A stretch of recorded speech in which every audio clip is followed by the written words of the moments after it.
So, hey guys welcome back to another leg day. చాలా మంది leg work out అంటే జర భయపడతారు. ఎందుకు? లెగ్ వర్కౌట్ చేసేటప్పుడు బ్యాక్ పట్టేస్తదనో, లేకపోతే క్రాంప్ పడతదనో చెప్పేసి భయపడతారు. సో, నేను చెప్పే ఈ కొన్ని మొబిలిటీ వర్కౌట్స్ ట్రై చేయండి. మీరైతే ఈ L4, L5 ఇంజ్యూరీ నుంచి జర తప్పించుకోనీకి ఉంటది.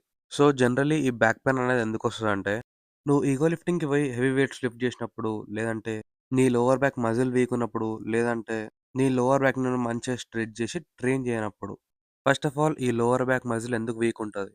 నువ్వు పొద్దున్నుంచెల్లి సాయంత్రం దాంకా తిని కూసుంటే దానికేం వర్క్ చెప్పకపోతే అది వీక్‌గానే ఉంటది.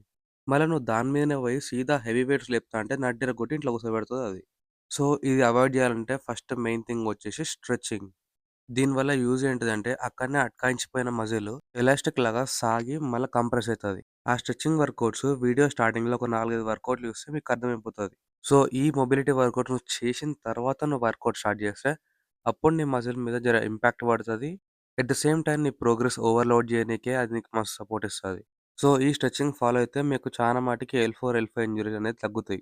వీడియో నచ్చితే లైక్ కొట్టు. ఇన్ఫర్మేషన్ నచ్చితే ఫాలో కొట్టు. అండ్ సంక్రాంతి రోజు మనం మస్తు లోన్ చేసినాం. అదంతా వ్లాగ్ తీసి నా యూట్యూబ్‌లో పెట్టినా. ఛానల్ లింక్ బయోలో ఉన్నది. సబ్స్క్రైబ్ చేసి గంట కొట్టేసేయి. వచ్చే వ్లాగ్‌లో మళ్ళా కలుసుకుందాం. ఉంటా మళ్ళా.